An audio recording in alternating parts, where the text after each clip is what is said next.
Come on, Wes, you gotta do this.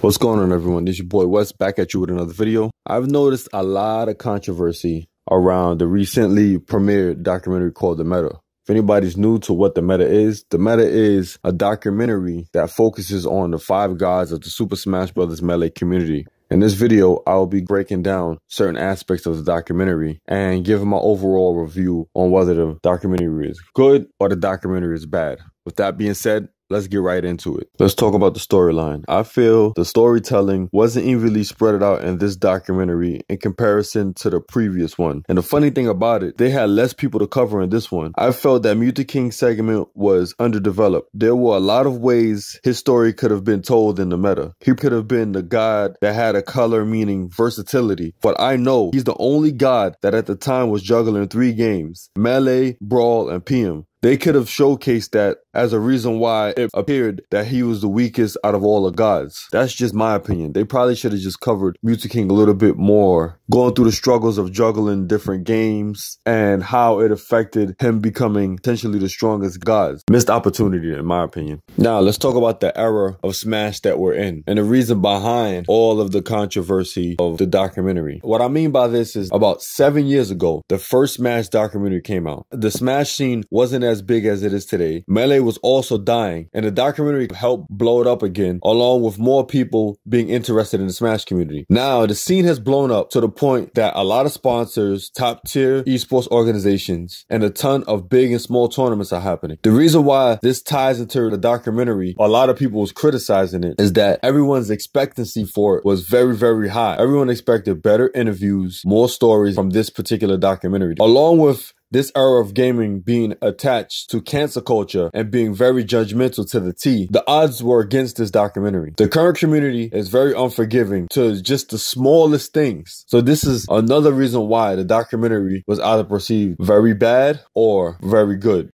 Resources and allegations. I believe Semix had a lot of content but had to omit it for reasons that he didn't disclose with the community. The reason I think some of the content was omitted was due to this past summer. There were all those allegations that happened in the Smash Brothers community.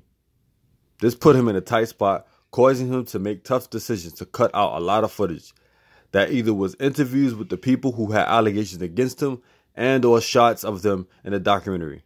Also, I've heard, not sure how true it is, at times some people didn't want to get interviewed by Semix as well. Something I liked about the documentary was that it showcased vulnerable and immature sides of players.